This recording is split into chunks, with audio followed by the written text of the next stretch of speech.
She said, "Don't invite me to dinner. I'm tired of pretending I like your family." I replied, "Got it." Then I brought my new girlfriend instead.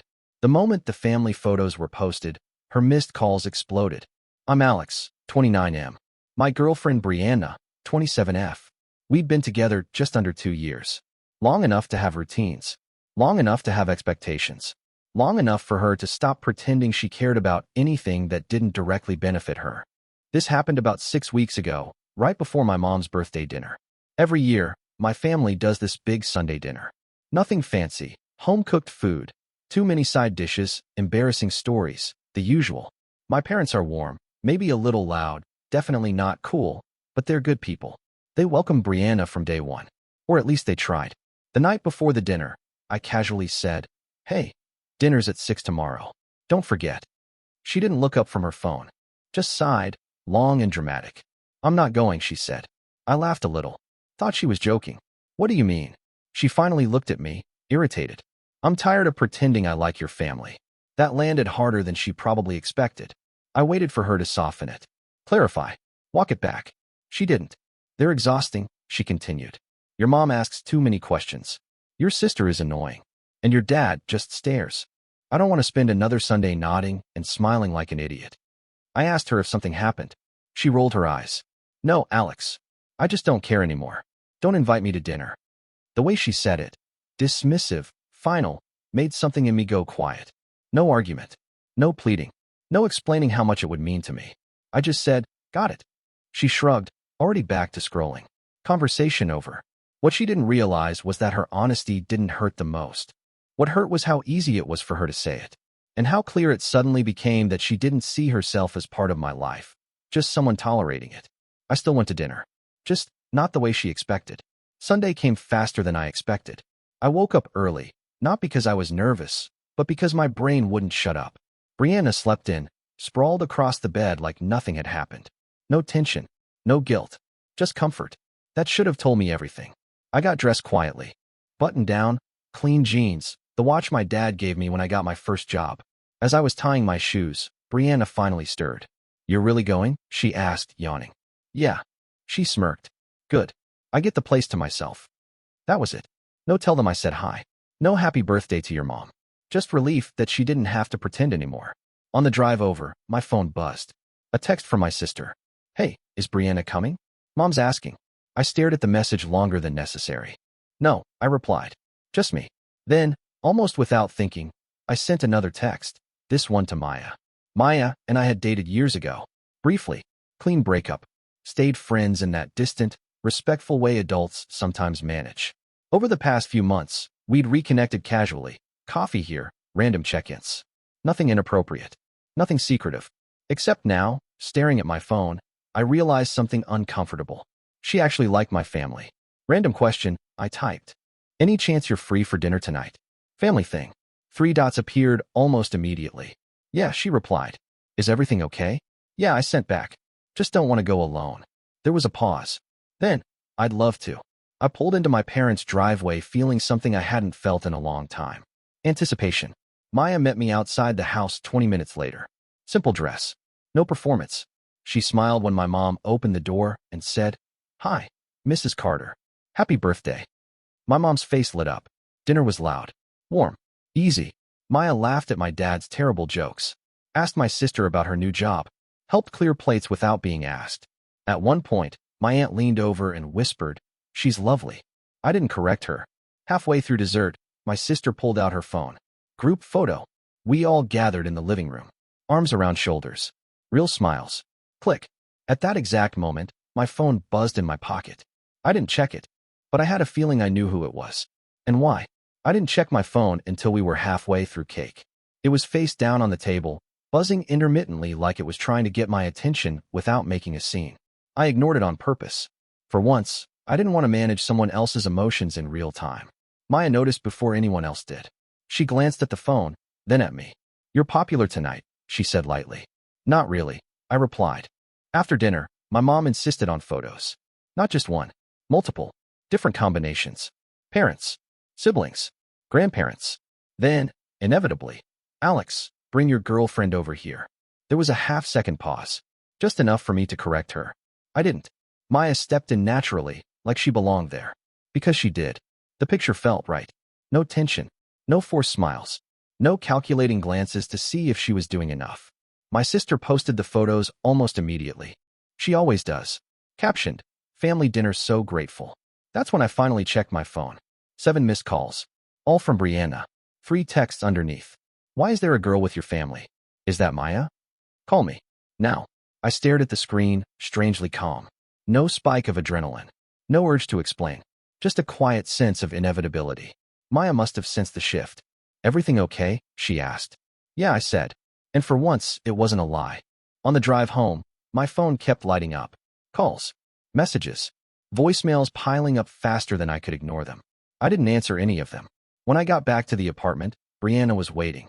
Sitting on the couch. Arms crossed. Jaw tight. Phone in hand like evidence. "So," she said the second I closed the door. "You brought her." I set my keys down slowly. "You told me not to invite you." "That doesn't mean you replace me," she snapped. "What the hell were you thinking?"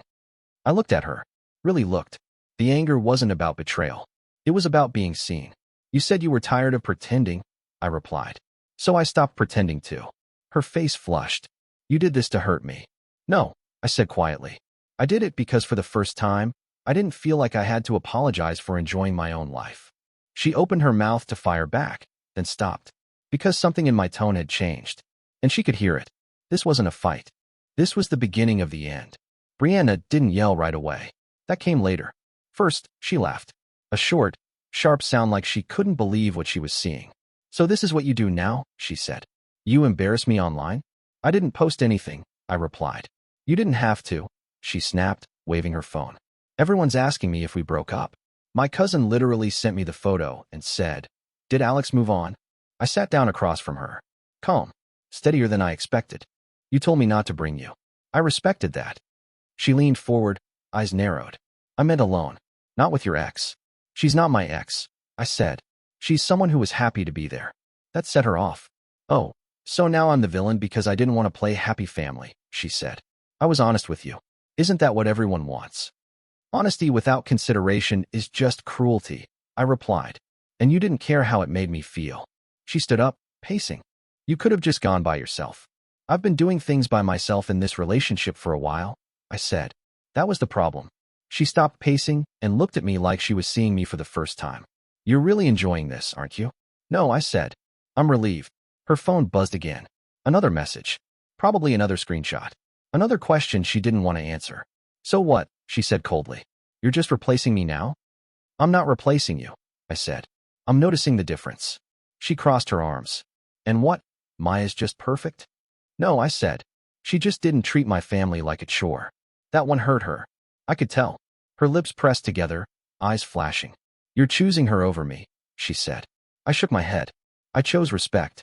She happened to be on the other side of that choice. For the first time since I walked in, Brianna looked uncertain. Because she realized something important. I wasn't trying to win the argument. I was deciding whether I still wanted the relationship. And she could feel the ground shifting under her feet. Brianna switched tactics once she realized yelling wasn't working. She sat back down, crossed her legs slowly, and sighed like she was the exhausted one. "I just don't understand why you're acting like this is some big moral stand," she said. "All I did was tell the truth." "The truth without empathy," I replied. "Those aren't the same thing." She rolled her eyes. "God, you're so dramatic lately. You act like I committed some unforgivable crime because I don't vibe with your family." "It's not about liking them," I said. "It's about respecting that they matter to me." She scoffed. "They matter too much. Everything with you is family this, family that. It's suffocating." That word sat between us. Suffocating. Like loving people who loved me back was some kind of flaw. "So why stay with me?" I asked quietly.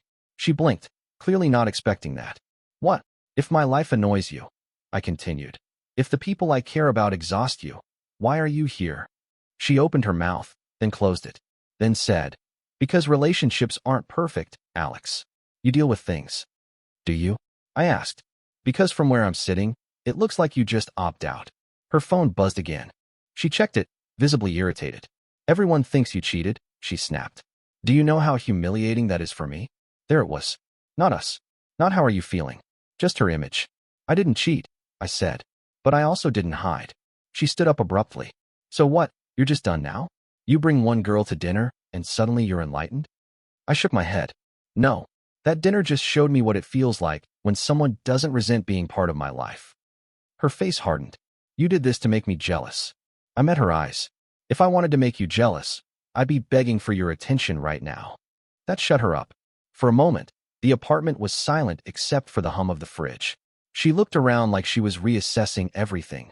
Me, the space, her position in it. You're changing, she said finally, not accusing this time. Almost unsettled. No, I replied. I'm noticing. She grabbed her phone, her bag, keys clattering. I'm going out. I need space. Okay, I said. She paused at the door, clearly expecting more. A plea. A protest. Anything. I gave her nothing. The door slammed. And standing there alone, I realized something that scared me more than the fight itself. I didn't miss her when she left. I missed who I thought she was before she told me exactly how little my life meant to her. Brianna didn't come home that night. I knew because her charger was gone. Her overnight bag too. She'd planned the exit, just not the outcome. She texted around 1:30 a.m. I'm staying at Jenna's. I need space from your bullshit. I stared at the message, then set my phone down without replying. That silence would have driven the old me crazy. Now it just felt quiet. The next morning, my sister sent me another text. Mom loved Maya. Just so you know. I smiled at that longer than I probably should have. Brianna came back late the following afternoon. Different energy this time. Less fire. More calculation. She tossed her bag down and leaned against the counter like she was rehearsing a speech. So, she said, are you done with your little performance? I went to dinner, I replied. With people who wanted me there. She laughed, but it sounded forced. You really think she's going to stick around? Maya? Please. She's just flattered. Maybe, I said. But she didn't insult my family to my face. Brianna's eyes narrowed. You're really holding on to that? I'm holding on to what it revealed. She crossed her arms. You're acting like I committed some kind of crime. No, I said. You just showed me where I rank. She scoffed. I'm your girlfriend. Obviously I come first. That's not what you said, I replied.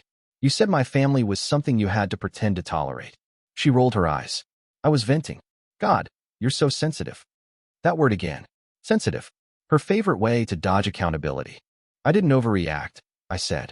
I reacted accurately. She stared at me like she wanted to argue, but couldn't find the angle. Then she changed direction. So what? You and Maya are dating now. No, I said honestly. But I noticed how easy it was with her. That matters. Her jaw tightened. You're punishing me. No, I replied. I stopped cushioning your contempt. That landed.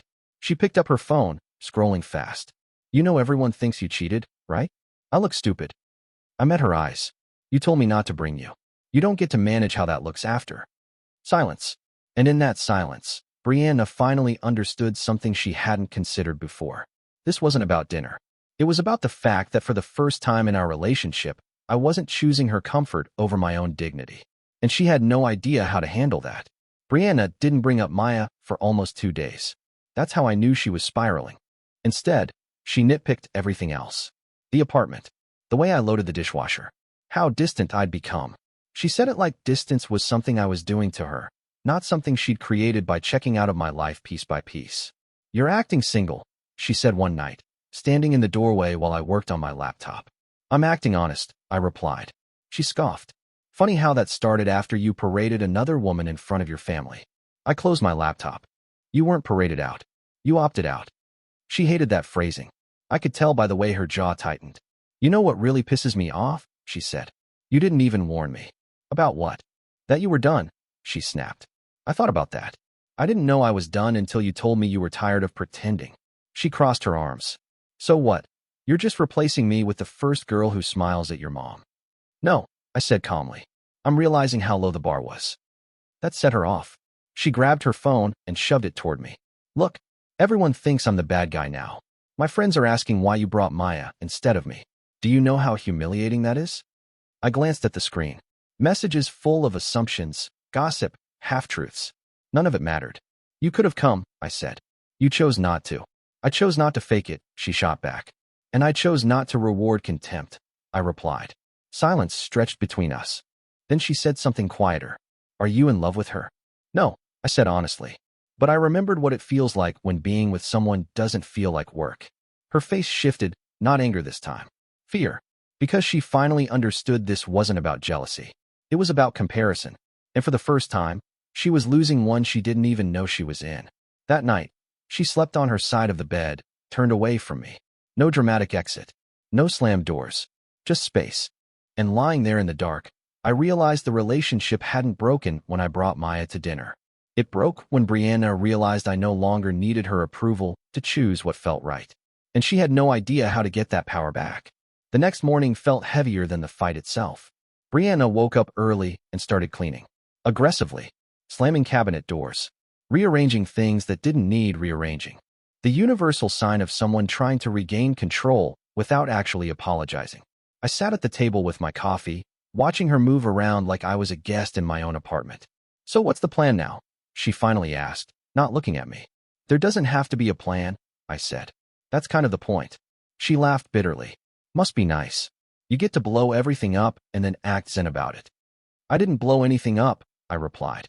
"I stopped cushioning your disrespect." She spun around.